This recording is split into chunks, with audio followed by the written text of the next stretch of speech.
Cristo Jesus. Amém. Amém?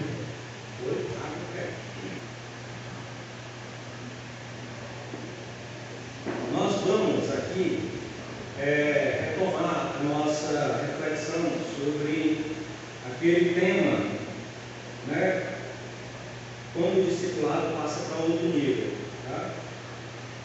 Então, essa será a 7ª reflexão sobre esse grande tema, né? Uma série, essa série chamada Quando o discipulado passa para outro nível.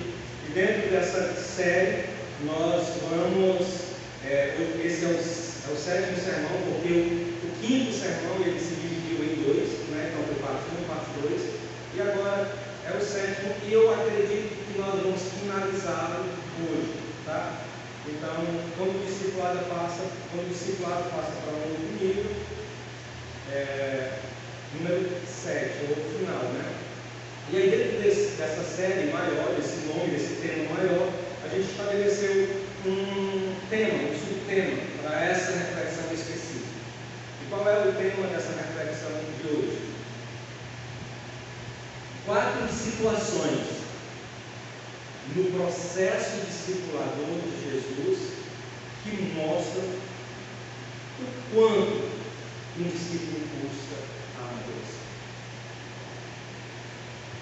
4 situações no processo discipulador de Jesus que mostram o quanto um discípulo custa, demora, é lento no processo de amadurecimento. Então é sobre isso que nós vamos tratar. E como eu disse, irmãos,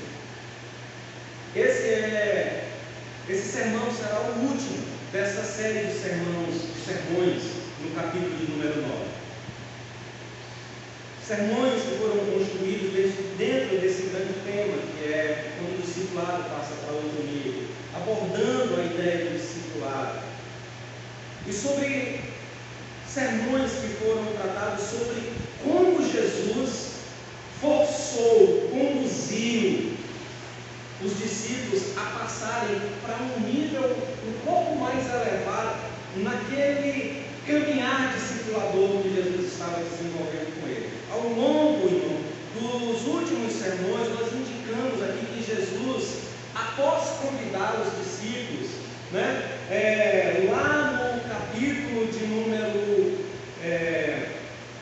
lá no início, né, quando Jesus convida os discípulos para que eles adentrem no ministério, Jesus está andando pelo mar da Galileia, e no mar da Galileia Jesus encontra alguns discípulos e diz: segue-me, farei de vocês pescadores. E posteriormente Jesus encontra outros na coletoria e diz: venham, segue-me, e eles passam a seguir.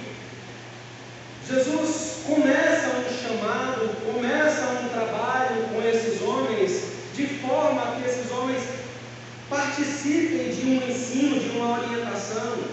E em determinado ponto, Jesus chama esses discípulos e lhes dá o nome de apóstolos. Esses discípulos agora, eles não são mais apenas homens e mulheres que foram chamados e estão entre a multidão, caminhando com Jesus e aprendendo com Jesus. Não, eles agora receberam um nome de apóstolos. Serão os apóstolos do Senhor. Nós aqui falamos, eles seriam a ideia das novas colunas, do novo templo estabelecido para o período em que nós estamos vivenciando, que é esse período da graça. As colunas do templo de Jerusalém, da nação de Israel, as 12 tribos, elas já têm sido passadas, e agora nós vivemos uma nova aliança, um novo período, e eles, os 12, seriam agora os homens que dariam continuidade, ou sobre eles que se construiria, se ergueria um grande edifício, de certa forma, da fé da igreja, é porque sobre os lombos dele a fé seria proclamada. Jesus passa a ensinar esses homens, esses 12 homens, a partir do capítulo 6 do livro de Lucas, de forma mais pormenorizada, mais particular. Cria-se um grupo mais ser instruídos acerca do reino, do estabelecimento do reino. Quando nós chegamos no capítulo 9 de Lucas, nós falamos muito isso aqui, esse discipulado, essa instrução mais próxima, né? Essa relação que os discípulos começaram a manter com Jesus, ela é conduzida por Jesus para um outro patamar, para um outro nível. Só um segundo.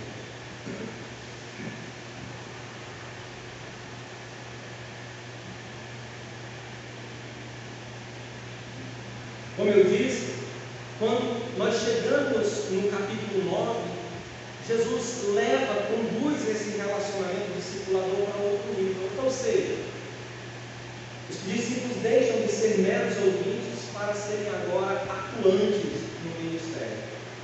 O capítulo 9 de Lucas inicia-se com Jesus dando poder e autoridade aos discípulos, para que os discípulos agora possam proclamar o Evangelho nas cidades vizinhas.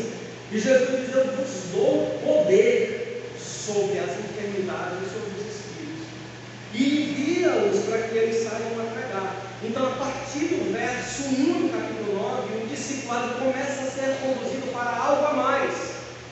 Não apenas pessoas que se agrupam para ouvir e para ser instruídos, mas agora pessoas que participam. Não só participam na proclamação do Evangelho, mas receberam a unção e o poder contra os espíritos imundos e contra as enfermidades. Esse foi o conteúdo do nosso primeiro sermão aqui. Depois, Jesus mostra para eles que o envolvimento com o reino de Deus e a missão de proclamar o reino, o anúncio e a chegada desse reino, pode ser algo extremamente intenso e desgastante para o discípulo. Quando os discípulos retornam da missão de proclamar, Jesus os conduz a alimentar 5.000 homens, fora crianças e mulheres que estavam ali naquele ambiente. E nós tratamos disso. Então os discípulos saem de uma missão e adentram imediatamente na outra missão. Jesus está forçando estes homens a amadurecer. Jesus está dando uma injeção de ações contínuas sobre eles, pressionando-os para que eles amadureçam. Como se você quisesse forçar o amadurecimento de alguma coisa. Por exemplo, aqui quem é do interior, até mesmo comumente a gente faz, a gente pega uma fruta meia de vez, e aí a gente quer que ela amadureça logo. O que a gente faz? A gente amassa, coloca ela no sol, coloca ela dentro do forno, do micro-ondas, bota no carbureto, faz qualquer coisa, mas a gente força que o amadurecimento aconteça, não naquele processo que mas logo, rápido. E Jesus tinha pressa para que os discípulos amadurecessem. Porque lembra, irmãos, no capítulo 9, Jesus está caminhando para Jerusalém a fim de cumprir o seu propósito de morte, ressurreição e estabelecimento dos discípulos como suas testemunhas. Então, havia pressa em Jesus para que os discípulos amadurecessem. Havia pressa em Jesus em conduzir os discípulos para um outro nível do seu discipulado. Jesus mostra que no processo de discipulado é fundamental que nós, ou que os discípulos, tenham uma correta confissão, tenham uma confissão adequada sobre quem Jesus é, sobre a sua pessoa. Nós lidamos sobre isso quando Jesus questiona os discípulos o que é que as pessoas dizem a respeito dele e o que é que os discípulos dizem ou afirmavam a respeito de quem era Jesus. Jesus tinha interesse em saber o que aqueles homens pensavam acerca dele, porque para um discípulo que avança no discipulado é fundamental ter uma correta compreensão sobre a pessoa de Jesus. Posteriormente nós falamos que Jesus demonstra que mesmo uma confissão adequada, como foi a confissão de Pedro quando disse: tu és o Cristo de Deus, mesmo essa confissão adequada, ela precisa ser reorientada. Essa confissão precisa, na realidade, ser esclarecida, entendida de forma correta,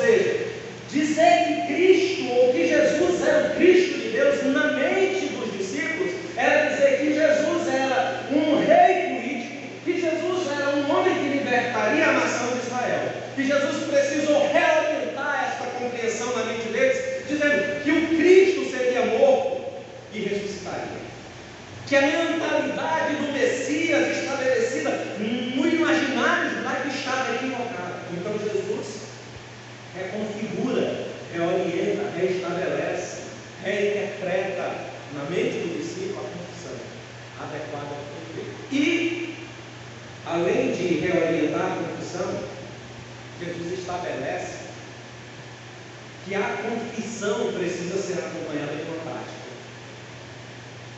Não basta apenas dizer que Jesus é o Cristo, sem que vivamos de forma contrária à verdade de que Ele é o Cristo. E em quinto lugar, Jesus revela aos seus discípulos, lá no Monte da Transfiguração, no capítulo 9, no processo, na continuação dos versos dentro desse capítulo, Jesus revela diante dos olhos e do coração dos discípulos quem Ele é. Jesus revela aos olhos dos discípulos que aquela confissão que tu és o Cristo de Deus é agora escancarada diante dos seus olhos, mas não apenas escancarada diante dos seus olhos, Jesus também faz a afirmação de que nele, no Cristo de Deus, transfigurado diante dos homens, lei, profeta, graça e igreja estão agrupados e entendidos perfeitamente na pessoa divina de Jesus Cristo. No Monte da Transfiguração, no processo de elevação do discipulado, nós temos que entender que o pecado nos afundou no pavor, na fraqueza e na ignorância.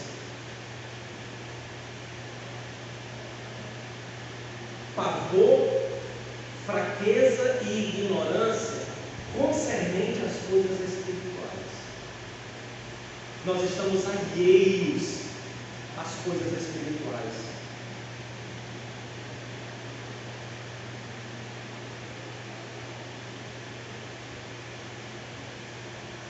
No Monte da Transfiguração, Jesus nos mostra que Ele é o Filho amado de Deus, a quem nós devemos ouvir. Então, esses foram, ou esse é o resumo dos últimos sermões que nós apresentamos aqui aos irmãos nessa série de mensagens sobre o discipulado, sendo elevado para outro nível. Agora, findando a experiência da glória lá no cume do monte, os discípulos agora se deparam com um cenário caótico e desolador. Eles estavam no cume do monte, a transfiguração acontecendo, a glória acontecendo, Moisés, Elias, Jesus glorificado ali naquele momento, ou Jesus em glória ali naquele momento, a nuvem manifestando a glória de Deus, a voz de Deus sendo manifesta.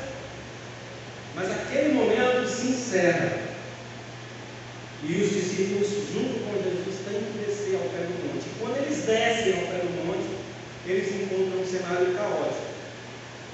E os eventos que se seguem logo após, em seguida, revelam-nos, porque não é só depois que eles descem. Após eles descerem, eles encontrarem aquele cenário caótico do qual nós vamos tratar aqui nos próximos minutos. Os eventos que se seguem logo após aquele evento imediato à descida, mostra-nos, revela-nos o quão caótico, desestruturado, ainda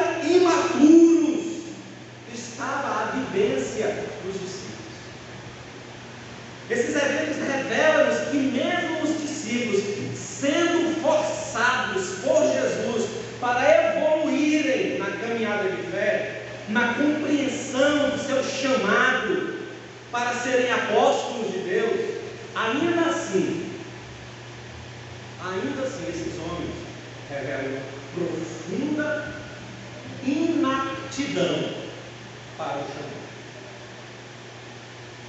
Irmãos, os eventos que ocorrem nesse final do capítulo 9, que narram a descida do monte, os eventos que acontecem no pé do monte, e todo o resto, até o final do capítulo 9, revela que mesmo diante da força, da pressão, do incentivo, do trabalho de Jesus para fazer com que os discípulos cresçam e amadureçam,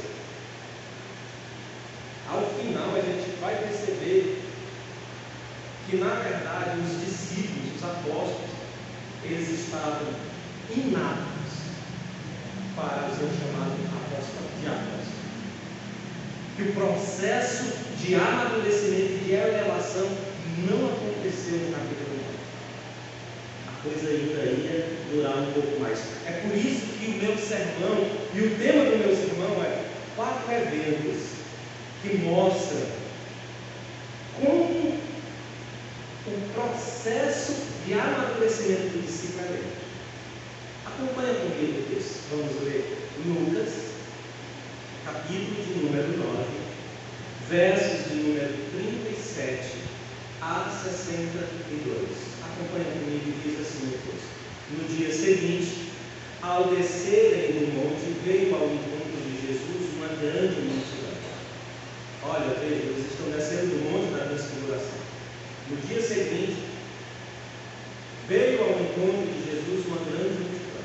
E eis que entre a multidão surgiu um homem, dizendo em alta voz: Mestre, suplico-te que vejas meu filho, porque é o único. Um espírito se apodera dele, e de repente o menino grita, e o espírito o atira por terra, convulsionando-o até esfumar, e dificilmente o deixa, depois de o ter quebrantado. Roguei a teus discípulos que o expulsassem, mas eles não puderam. Respondeu Jesus: ó geração incrédula e perversa, até quando estarei convosco e vos sofrerei? Irmãos, lê de novo comigo esse texto. Roguei a teus discípulos que os expelisse, mas eles não puderam. Respondeu Jesus: ó geração incrédula e perversa, até quando estarei convosco e vos sofrerei? Trazei teu filho. Quando se ia aproximando, o demônio o atirou no chão e o convulsionou. Mas Jesus respondeu: o espírito imundo. Mas Jesus repreendeu o espírito imundo, curou o menino e o entregou a seu pai. E todos ficaram maravilhados ante a majestade de Deus. Como todos se maravilhavam de quanto Jesus fazia, disse a seus discípulos: fixai nos vossos ouvidos as seguintes palavras: o Filho do Homem está para ser entregue nas mãos dos homens. Eles, porém, não entendiam isso, e foi-lhe encoberto para que não compreendessem, e temiam interrogá-lo a este respeito. Levantou-se entre eles uma discussão sobre qual deles seria o maior. Mas Jesus, sabendo o que lhes passava no coração, tomou uma criança, colocou-a junto de si e disse: quem receber esta criança em meu nome, a mim recebe. E quem receber a mim, recebe aquele que me enviou. Porque aquele que entre vós for menor de todos, esse é o grande. Falou João e disse: mestre, vimos certo homem que em teu nome expelia demônios, e o proibimos, porque não segue conosco. Mas Jesus lhe disse: não proibais, pois quem não é contra vós, é por vós. E aconteceu que, ao se completarem os dias em que devia ele ser assunto aos céus, manifestou no semblante a intrépida resolução de ir para Jerusalém e enviou mensageiros que o antecedessem. Indo eles, entraram numa aldeia de samaritano para lhe preparar pousada, mas não o receberam, porque o aspecto dele era de quem decisivamente ia para Jerusalém. Vendo isto, os discípulos Tiago e João perguntaram: Senhor, queres que mandemos descer fogo do céu para os consumir? Jesus, porém, voltando-se, os repreendeu e disse: Vós não sabeis de que espírito vós sois? Pois o Filho do Homem não veio para destruir as almas dos homens, mas para salvá-las. E seguiram para outra aldeia.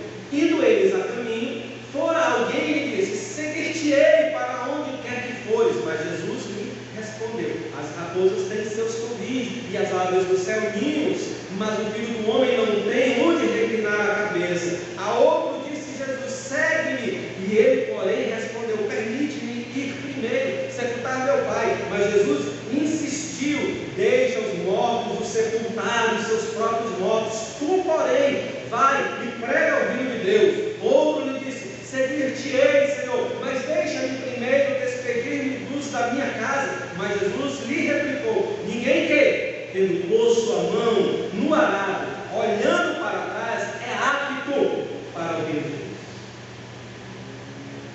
Irmãos, apesar de ser um texto longo, as informações estão muito bem definidas, muito claras. Elas nos fornecem material para pensarmos sobre a conduta do discipulado ou do discípulo na sua caminhada em companhia com Jesus, atravessando o processo discipulador para um outro nível. Então, as coisas estão muito bem definidas aqui, estão muito claras, estão muito bem separadas. E o que é que a gente poderia observar nesse texto? Quais as lições que estão aqui presentes? Ou como nós poderíamos extrair daqui uma compreensão das coisas que estão sendo ditas e faladas aqui, para fecharmos essa série de estudos sobre discipulado, sobre um discipulado mais elevado? Entenda e preste atenção no que eu vou dizer agora, porque tudo que eu vou dizer a partir dessa minha afirmação está estruturado nessa minha afirmação. Então, depois que eu vos disser isso, tudo que eu falar depois tem como base ou está construído sobre isso que eu vou vos dizer. E o que é que eu vos falarei agora sobre essa ideia de discipulado, sobre o texto e sobre o fechamento desse processo de discipulado no capítulo 9. E é um único ponto que terá subdivisão. Estar envolvido com o discipulado de Jesus, preste atenção, estar envolvido com ou no discipulado de Jesus não nos tira imediatamente da categoria de uma geração má, incrédula e perversa. Preste atenção no que eu estou dizendo. Estar envolvido no discipulado, com o discipulado de Jesus, não significa necessariamente que você foi retirado, que você saiu do conjunto daqueles que compõem uma geração má e perversa, como que um passe de mágica. Você está numa geração má e perversa, e agora ouviu o discipulado de Jesus e começou a caminhar com Jesus, e como um passe de mágica, você não é mais um componente, Você não é mais e aqui, né, de uma forma matemática, temos dois matemáticos aqui, professores, saímos do grande conjunto da geração lá, incrédula e perversa. Não é assim que as pessoas pensam. Lucas, capítulo de número 9, verso de número 41. Veja o que Jesus disse. Desce do monte, se depara com a situação caótica em que está ali, que o texto nos mostra, uma multidão, os discípulos, um pai em agonia, um jovem possesso, os discípulos, líderes religiosos, e um homem em agonia diz: eu trouxe meu filho a seus discípulos, e eles não puderam. Jesus olha e diz: ó geração incrédula e perversa, até quando estarei convosco e vos sofrerei? Para quem é que você acha que Jesus direciona essa palavra? Para as multidões? Para um pai?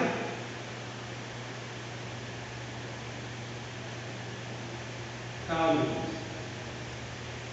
Eu sei que fazer a afirmação de que nós, mesmo no discipulado de Jesus, envolvidos no discipulado de Jesus, ainda fazemos parte, ou ainda estamos dentro do conjunto de uma geração má e perversa, eu sei que isso é difícil de aceitar. Eu sei que isso é engasga para muita gente. Porque nossa compreensão cristã, religiosa, evangélica, muito rasteira e superficial, faz afirmações que nos enganam. Nós vamos falar um pouco sobre isso. Mas por que eu estou fazendo essa afirmação? A afirmação de que o simples fato de ter ouvido a voz de Cristo e atentado ao chamado para começar o processo discipulador e caminhar nesse processo discipulador, isso não me tira magicamente, rapidamente, do conjunto de uma geração mais perversa. Por que eu estou dizendo isso? Porque os relatos, tanto desta narrativa, como a sequência dos outros relatos que vão até o final do capítulo 9, mostra que os discípulos ainda estavam dentro do grande conjunto das multidões da geração má, perversa e incrédula. Se não, veja comigo, este esboço da narrativa ele é muito claro, e eu vou focar, preste atenção, e eu vou focar aqui nessa primeira narrativa e vou utilizar as outras narrativas apenas como pontos de referência, porque é nessa narrativa central, quando ele desce, que mais se expressa ou que nos aponta essa relação dos discípulos ainda imaturos no processo discipular com Jesus, ainda fazendo parte da geração má e perversa e incrédula. Esse bloco, como eu disse, ele começa do verso 37 e vai até o verso 45, que trata da narrativa assim que ele desce do monte e conversa com o pai e faz o processo de libertação do jovem. Qual é o conteúdo da narrativa desse bloco? Esses pequenos versos. Primeiro, um homem procura Jesus. Olha só, aquele homem, ele não estava atrás dos discípulos. Aquele homem estava atrás de Jesus. Mas Jesus não estava lá, no pé do monte. Jesus havia subido. Só quem estava lá, quem era? Os discípulos. Então, aquele pai não tinha para quem correr. Tinha que ser os discípulos. Não tem tu? Vai tu mesmo. Não é assim que a gente pensa? Entretanto, irmãos, presta atenção. Aquele pai não pensava que os discípulos não fossem capazes ou fossem incapazes de atendê-lo. Pelo contrário, aquele homem buscou a Jesus, mas não encontrando Jesus, viu seus discípulos, o seu coração não ficou sem esperança. Pelo contrário, o seu coração se encheu de esperança, porque na sua caminhada em busca de Jesus, mesmo não encontrando Cristo, encontrou seus discípulos, que é a representação física da pessoa bendita de Cristo sobre a terra.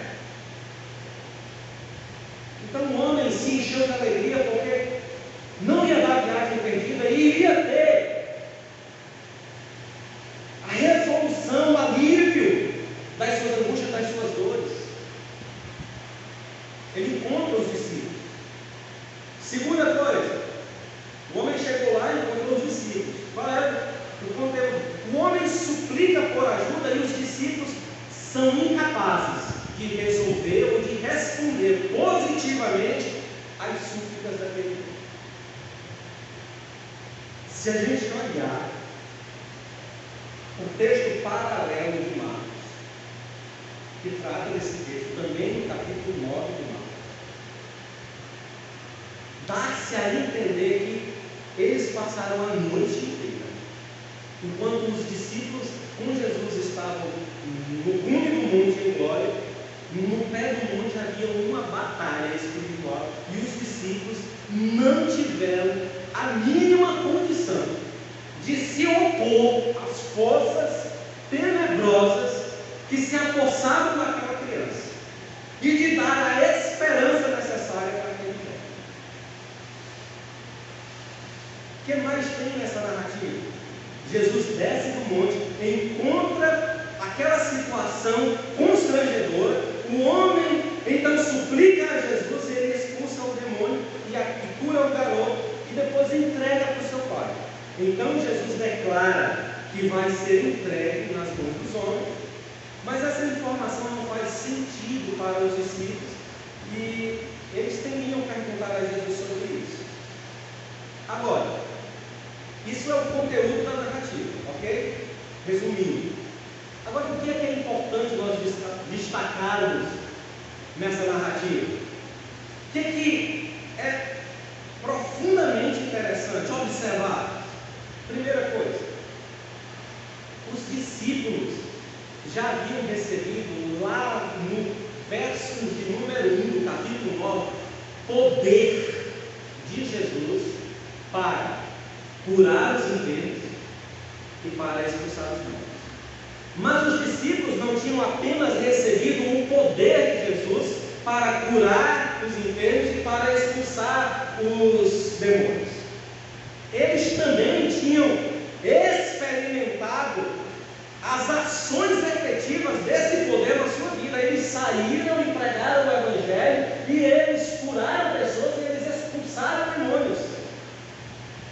O texto bíblico diz em outros lugares que os discípulos voltaram alegres, satisfeitos, regozijando, porque os demônios se submetiam à sua autoridade, à sua palavra, porque os enfermos eram curados.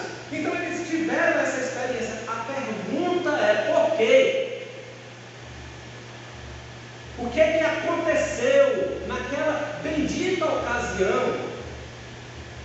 Quais foram as causas que promoveram a frustração, a fraqueza e a derrota dos discípulos diante de um demônio, diante de um enfermo?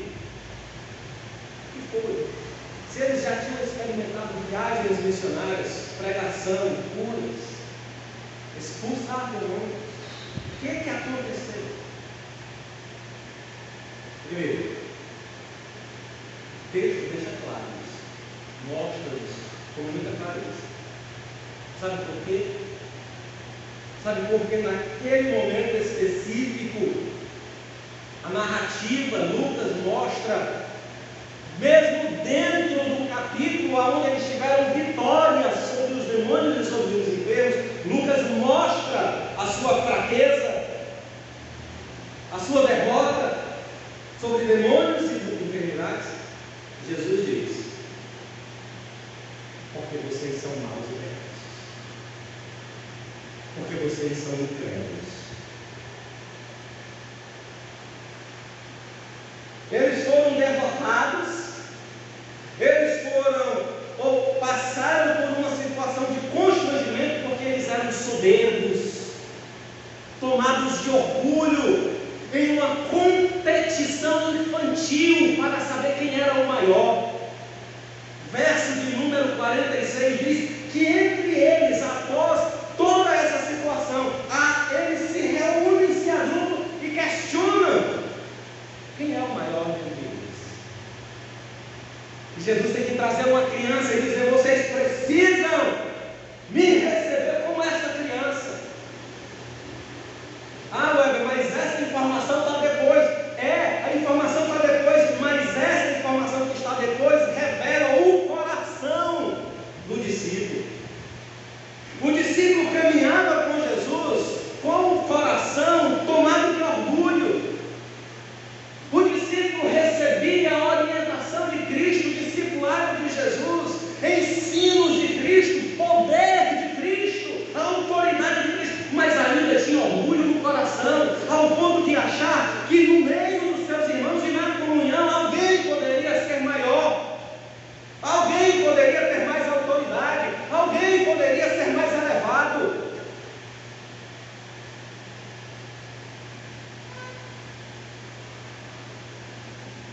Eles eram tomados de presunção, achando-se os únicos detentores do direito de falar em nome de Jesus. Verso de número 49. Eles dizem para Jesus: nós encontramos alguém que falava ou que expulsava demônios em teu nome. Irmãos, olha o verso 49, pelo amor de Deus, olha aqui.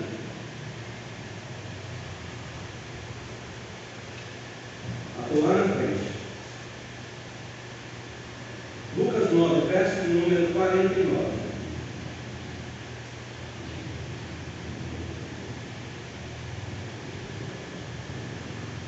Olha então, pois todos serão. Perdão. A Bíblia fica voando. 9.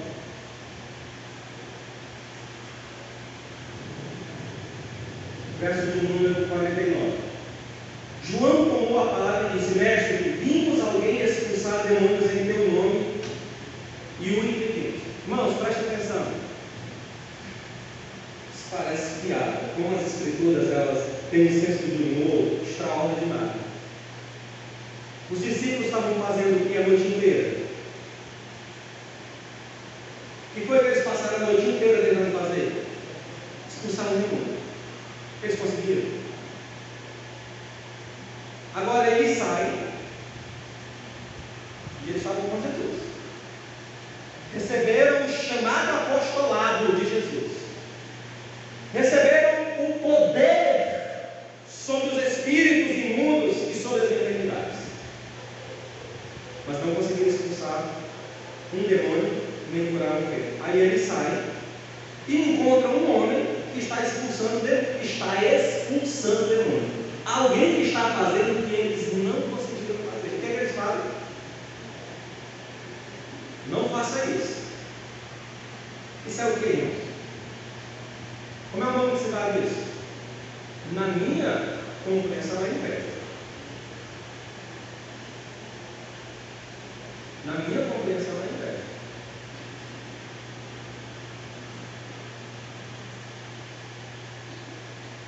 Eles tinham a presunção de dizer assim: você não tem direito de falar no nome de Jesus, nem de expulsar demônios no nome de Jesus, nem de curar ninguém no nome de Jesus, porque você não anda com a gente, você não faz parte do nosso ciclo, você não comunga com a gente, você nem recebeu o poder e a autoridade de Jesus.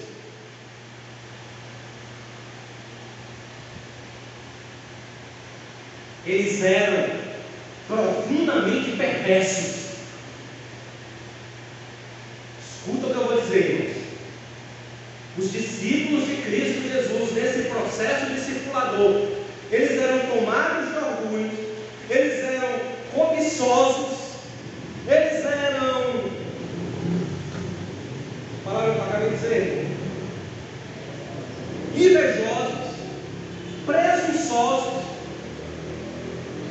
Mas pior do que isso, eles eram profundamente perversos e disfarçavam, vestiam a sua perversidade com roupas de falsa justiça. Se você observar o verso de número 51, quando eles atravessam ou vão atravessar a cidade de Samaria, e os samaritanos não querem receber Jesus, eles têm a cara de pau, a ousadia de olhar para Jesus e dizer assim: o Senhor quer que a gente ore para que fogo do céu desça e consuma esses homens, assim como Elias fez.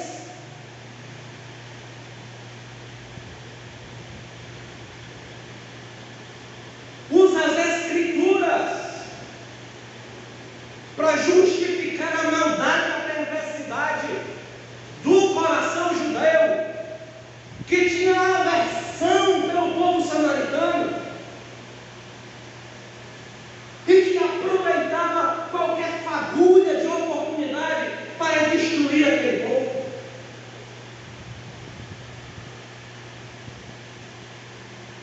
Os discípulos eram incrédulos.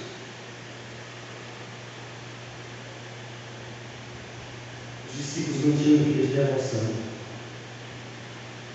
Estavam em discipulado, receberam o poder, a autoridade, em algum momento de sua vida conseguiram realizar, mas a verdade contínua, aquela ação foi uma ação pontual, foi um fato, foi uma missão, mas a continuidade da vida, a prática cotidiana, a vida comum, era tomada de orgulho, tomada de inveja, tomada de perversão, perversidade, profundamente incrédulo e sem devoção.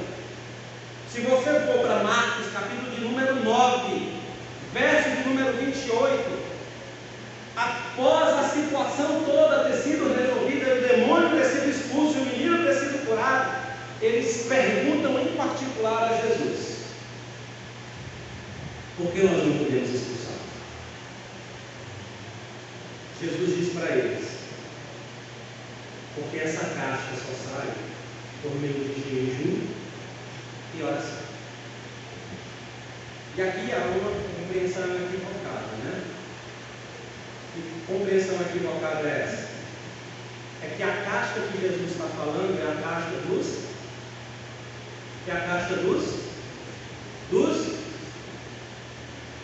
A casta que só sai com jejum e oração, qual é a casta? Dos demônios? Demônio não sai no poder da oração e no poder do jejum de ninguém. Demônio sai no poder do nome de Jesus. Enfermidades são curadas não pela santidade ou pela conduta santa de qualquer homem que jejua e ora, mas é pelo poder e a autoridade do nome de Jesus.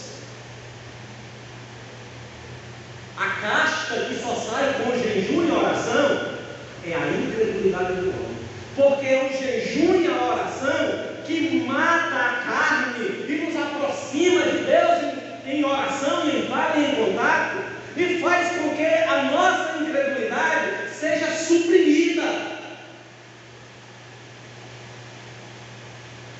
Mas os discípulos nem oraram e nem jejuaram, e não tinham devoção, e eram profundamente incrédulos. Poderia dar inúmeras provas da incredulidade dos discípulos, mesmo no processo de discipulador, mesmo no processo discipulador de Jesus sobre eles. Quer um exemplo grande, maior? Vou dar só esse exemplo maior da incredulidade dos discípulos. Na morte de Jesus Cristo, lá na cruz do Calvário, quem está presente? São 12 discípulos, mas quem estava presente? A grande maioria foge. Pedro nega Jesus. O relato diz que Pedro nega, mas não nega só uma vez, nega 3 vezes. Mas todos os outros discípulos também negam, porque eles se escondem, fogem. Quando Jesus diz que vai morrer, Pedro diz: não vai ser isso contigo, de forma alguma. Esse não era o caminho. Não cria, não entendia, não compreendia. Eram incrédulos. Qual é a segunda coisa que pode ser destacada nesse texto? A respeito do processo discipulador de Jesus. Olha, presta atenção. Eles eram perversos, maus. Eles eram orgulhosos. Eles eram presunçosos. Eles eram perversos e eles eram incrédulos e sem devoção. Mesmo andando com Jesus. Mesmo sendo discípulos de Jesus. Mesmo sendo forçados por Jesus a evoluírem na sua caminhada cristã. Mas lembra do tema da minha reflexão? Estar envolvido com o discipulado não nos tira como um passe de mágica do grande conjunto de uma geração mais veloz. Segunda coisa que é digna de ser observada nesse texto: o testemunho que os discípulos deram. Irmãos, eu tenho uma água aqui.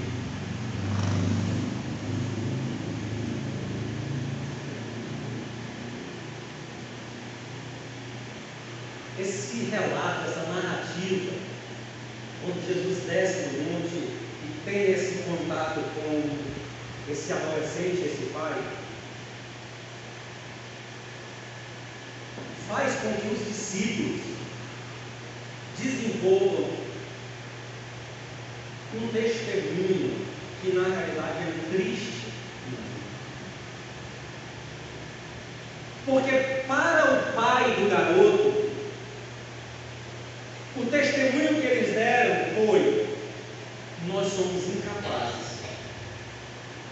O pai chegou tomado de esperança, mas o testemunho que eles deram foi, ou o testemunho que o pai dá dos discípulos é: eu trouxe a teus discípulos e eles não puderam esquecer.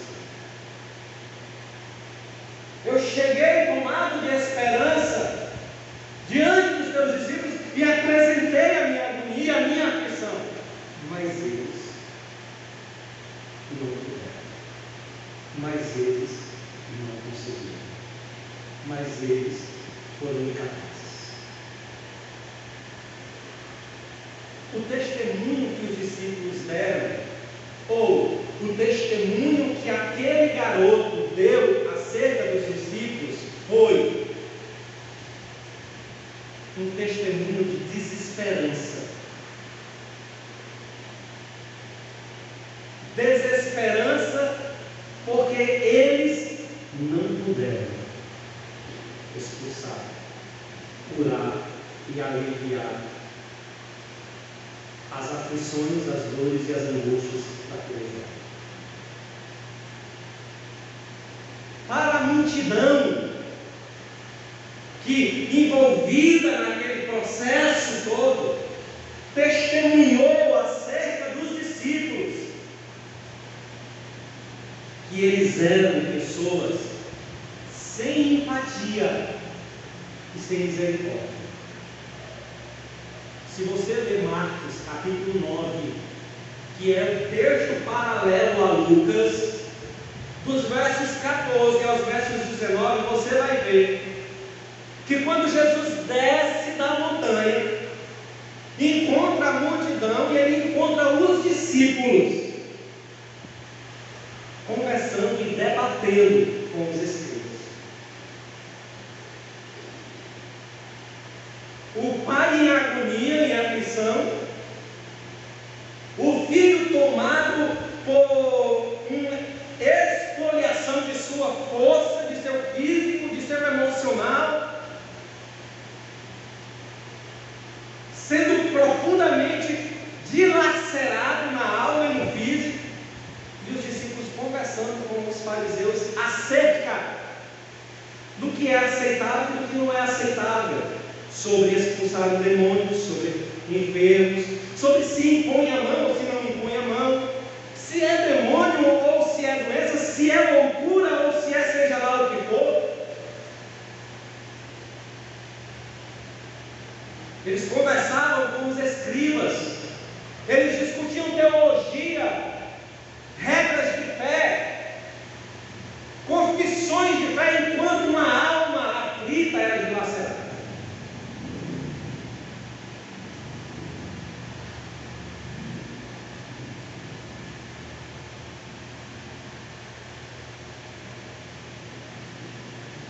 E sabe qual foi o testemunho que os demônios deram sobre os discípulos?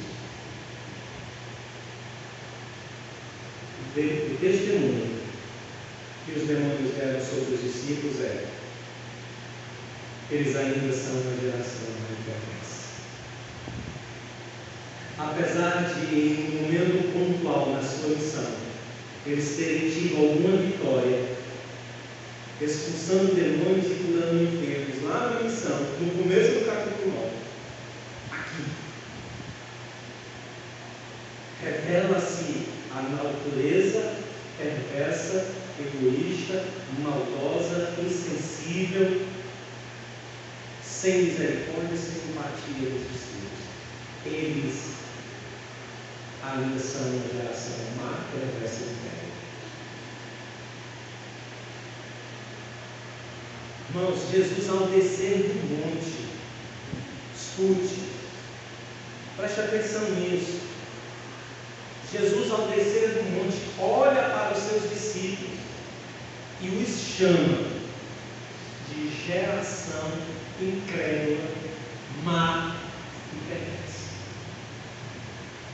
Jesus deixa claro, com essa sua fala, a sua desaprovação. Jesus deixa claro a sua frustração em relação à conduta dos discípulos. E Jesus faz duas afirmações. Depois que Jesus olha toda aquela situação e declara a sua desaprovação pela conduta dos discípulos, diz: vocês são uma geração má, incrédula e perversa. Jesus faz outras duas declarações. Ele diz: até quando eu vou ter que sofrer no meio de vocês?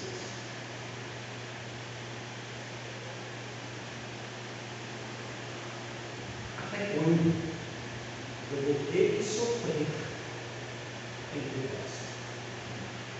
Deixa eu lhe dizer uma coisa. Uma das maiores alienações do gênero humano, ao pensar, uma das maiores alienações na igreja, quando ela pensa sobre a encarnação de Jesus Cristo, é que ela não mensura, ela não pensa, ela não pondera o que a encarnação significou em essência para o Verbo de Deus. A gente não tem noção do que é que isso é para aquele que foi o Criador de todas as coisas. Nós não mensuramos nem pesamos o que é que a encarnação representa em essência para aquele que deu vida a todas as coisas que têm vida, e que sem Ele nada do que existe poderia existir, para aquele que compartilha ou que coexiste com Deus, compartilhando de Deus em sua natureza e essência. Nós não mensuramos o que significa este ser eterno, coexistente, de natureza divina, encarnar-se, viver sobre esse chão, caminhar sobre esta terra. Nós entendemos muito superficialmente o texto de Filipenses capítulo 2, versos 5 a 9, que diz: de sorte que haja em vós o mesmo sentimento que houve também em Jesus Cristo, que sendo em forma de Deus, não teve por usurpação ser igual a Deus, mas esvaziou-se fazendo-se semelhante aos homens e achando na forma de homem, humilhou-se, sendo obediente até a morte de cruz. Irmãos, o verbo de Deus entre os homens, ou o verbo de Deus habitou entre os homens. Deus rasgou a eternidade e veio habitar entre os homens. E Ele fez isso de forma livre, por sua vontade, em concordância com o plano eterno que foi estabelecido na eternidade pelas pessoas trinas. Entretanto, nunca foi prazeroso para Jesus o ato da encarnação. Nunca foi a alegria do seu ser o ato da encarnação. Nunca foi a experiência mais satisfatória da pessoa divina assumir a carne humana e caminhar sobre esse chão. Em 2 Pedro, capítulo de número 2, verso 7, Pedro diz que o justo Ló era afligido na cidade de Sodoma e Gomorra. Assim também, o verbo de Deus, o Deus eterno, o Criador de todas as coisas, era afligido à potência da divindade, enquanto caminhou e morreu sobre esse chão. Jesus era afligido pela maldade humana. Jesus era afligido e sofria pela perversidade do mundo, das relações que os homens desenvolvem entre si. Ele é santo e eternamente santo, e teve que suportar a maldade e a transgressão dos homens sobre si. Jesus era afligido. E esse texto de Lucas capítulo 9, quando ele diz: até quando ainda terei que sofrer? Até quando ainda terei que suportar-vos? Até quando ainda serei afligido por vossas maldades?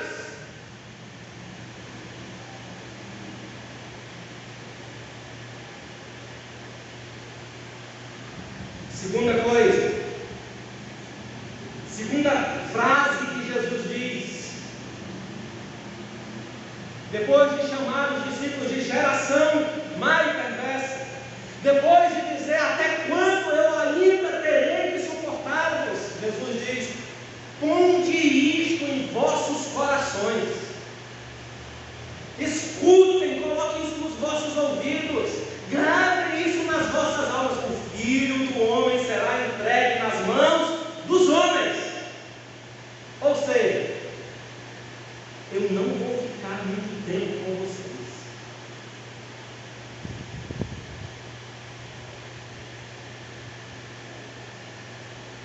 Eu não vou passar mais muito tempo no meio de vocês. Mas o texto diz: entretanto, eles não entendiam essas coisas. Verso de número 45, capítulo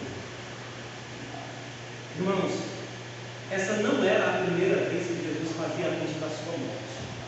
Não era a primeira vez que Jesus anunciava a sua partida. Se você olhar o capítulo de número 9, verso de 22, quando Jesus precisou reorientar a compreensão que os discípulos tinham sobre o Messias, Jesus fala da sua morte. Verso de número 22. Lá no Monte da Transfiguração, no verso 31, está Jesus em glória, está Moisés, Elias, e está 3 discípulos, Pedro, Tiago e João. E o conteúdo da conversa era o quê? Acerca da sua partida, acerca da sua morte, que aconteceria em Jerusalém. Os discípulos estavam ali ouvindo a conversa. O que é que Pedro faz imediatamente quando ele escuta o conteúdo da conversa, que é a respeito da partida de Jesus, que acontecerá em Jerusalém? O que é que ele faz? Imediatamente, ele diz: não, vamos construir tenda. Não, vamos ficar todo mundo aqui no ambiente da glória. Para que morte? Para que ir para Jerusalém? Vamos ficar aqui no monte. Está todo mundo em glória. O fogo está descendo. O Shekinah do Senhor está entre nós. Só está faltando o ministério de louvor. Cadê os anjos?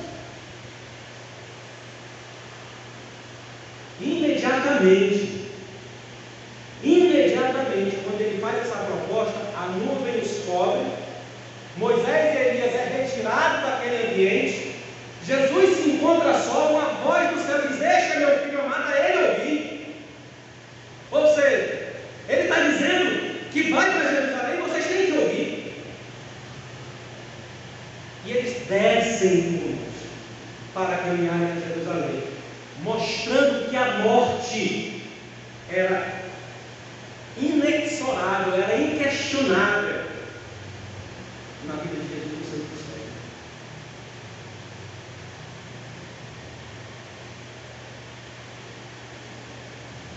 Perceba o tom nas palavras de Jesus.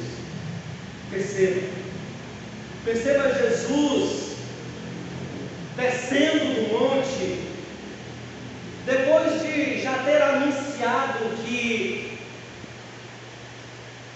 a morte é necessária, que o seu caminho é para Jerusalém, depois de ter dado poder e autoridade aos discípulos, depois de forçá-los, conduzi-los, pressioná-los a que eles evoluam na dinâmica do seu discipulado, na transformação de suas vidas, e Jesus se deparar com aquela situação constrangedora. Eu quero chamar você a atenção para o tom de Jesus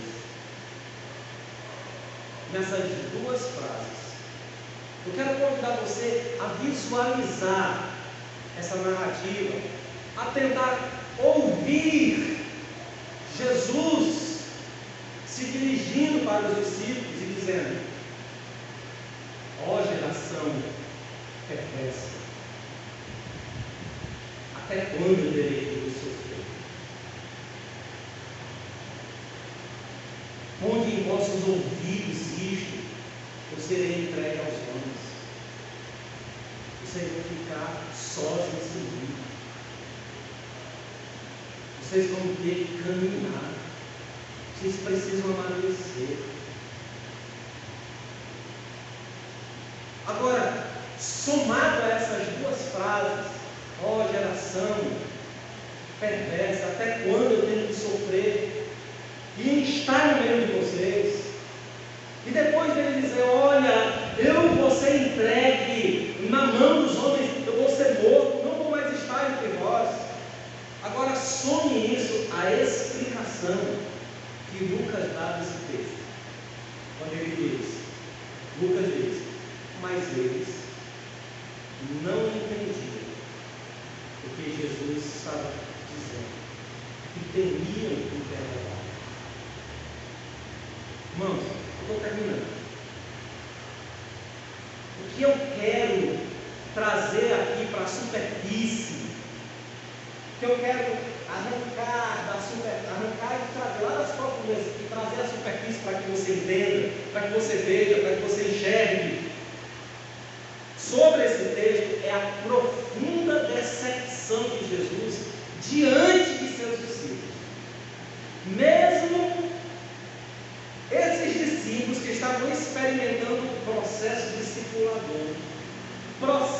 discipulador sob a ótica de uma elevação. Então não era só um discipulado. Jesus estava discipulando eles, mas aqui Jesus disse assim: vamos elevar esse negócio. E as ações do capítulo 9 que eu demonstrei para os irmãos, essa tentativa de Jesus em elevar os discípulos, em forçá-los a amadurecer, e a gente chega no final do capítulo 9 e se depara com essas narrativas. É Jesus profundamente decepcionado com os discípulos.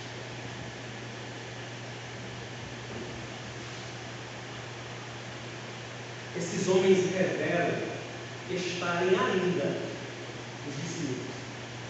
Eles revelam que eles ainda estão vivendo dentro dos mesmos padrões que eles viviam lá no início do chamado, quando Jesus andava pela praia e chamava: vinde e eu vos farei pescadores de homens. Eles ainda estavam vivendo aquela mesma dinâmica quando alguém chegou e disse assim: achamos o Cristo, Jesus de Nazaré. E a pessoa disse: pode ver uma coisa boa.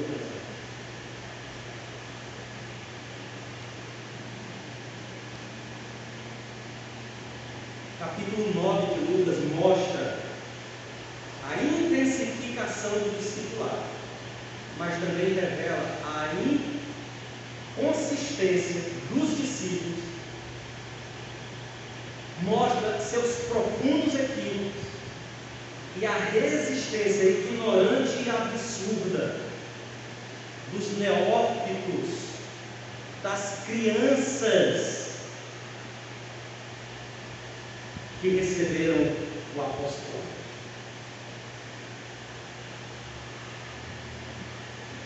Nada entendiam, tudo resistiam, revestiam-se de orgulho, em uma loucura, em uma disputa por lugares, por destaques. Estavam dispostos a matar, a ferir.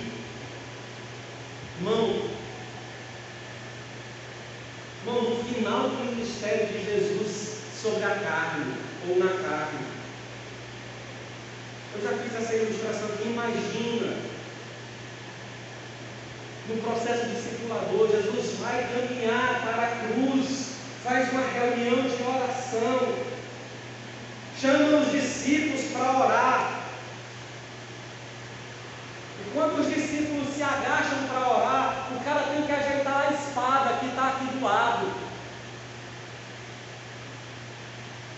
O que o discípulo de Cristo está com a espada, irmão?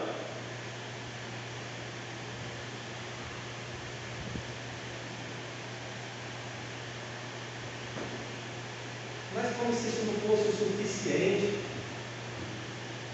quando os guardas chegam para pegar Jesus, o cara puxa a espada e sapeca-lhe a espada para cima. A intenção era cortar o pescoço, arrancar a cabeça. O cara que faz isso só pega na orelha.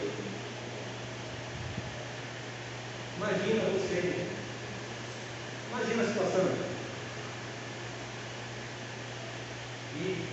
E isso não está difícil de acontecer não, porque a gente até pouco tempo atrás não, até alguns meses aqui eu falo, tenho muito cuidado no que eu vou falar, até porque vai estar gravado e as pessoas vão ver, isso pode até gerar um problema.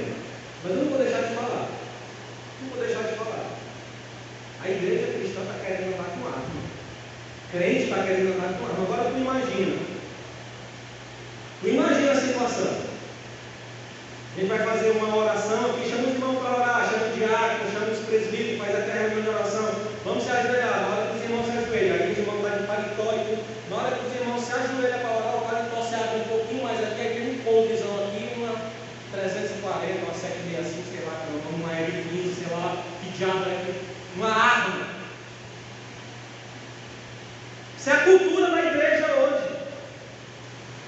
Os irmãos militando para ter arma, dispostos a matar, usam as escrituras para justificar esse tipo de conduta. Vem um nível, irmãos, de imaturidade da igreja cristã. Não saber viver espírito sois.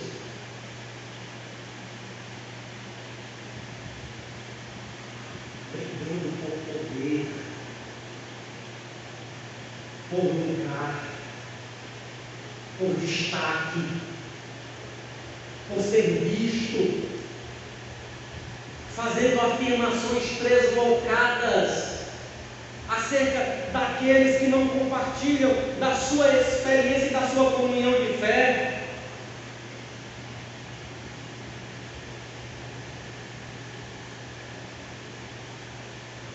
Concluo essa mensagem dizendo que a vida cristã.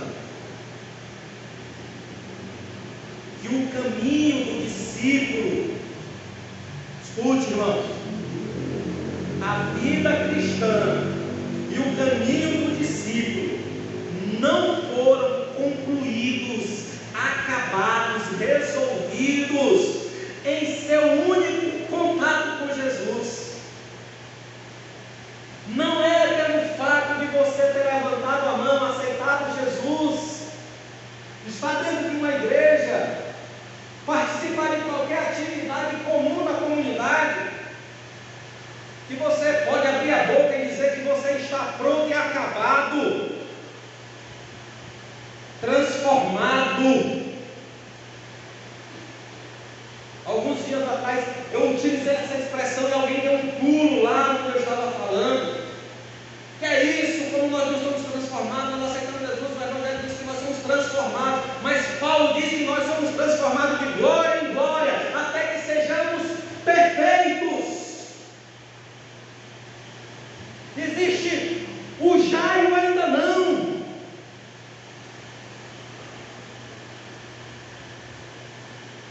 Fomos transformados, mas ainda não.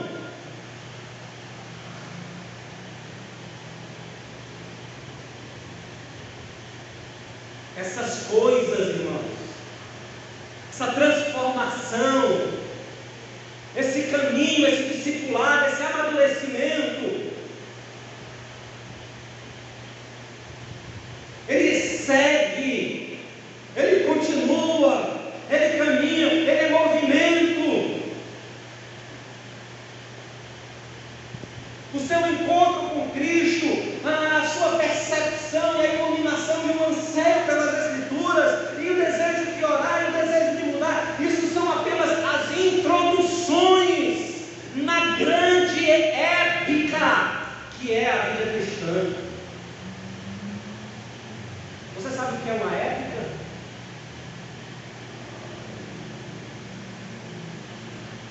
É uma história de grandes heróis, como as descritas na Ilíada de Homero, nos grandes clássicos, como as descritas nos clássicos de Tolkien. Tem uma saga, uma épica, onde o herói chega no ápice da história. A vida cristã, ela é uma saga. Começa com o seu encontro com Cristo e segue rumo ao amadurecimento, ao aperfeiçoamento, até que seja dia perfeito, até que sejamos varões transformados em glória. É uma época.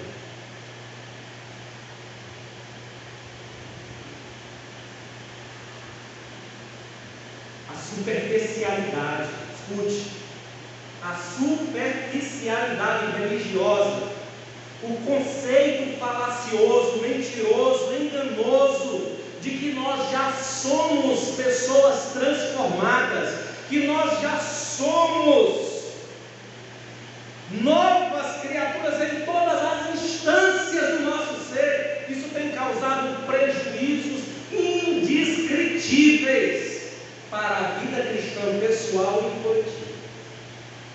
Porque pessoas se veem levantando a mão, participando de cultos, de liturgias, mudando a estética da sua roupa, lidam com moda, transformam sua dieta. Mas continuam com a alma progressiva, sem transformação, sem mudança, sem amadurecimento, somando as fileiras de uma geração na outra. Minha oração, minha súplica, meu desejo, meu compromisso é que Deus em Cristo Jesus nos desinstale, descristalize, quebre tais conceitos do nosso ser. e que possamos caminhar, correr na direção ao amadurecimento de um verdadeiro nível mais elevado de disciplina. Esse nível mais elevado de discipulado, para você não sair daqui dizendo que eu acabei com os discípulos dos apóstolos de Jesus.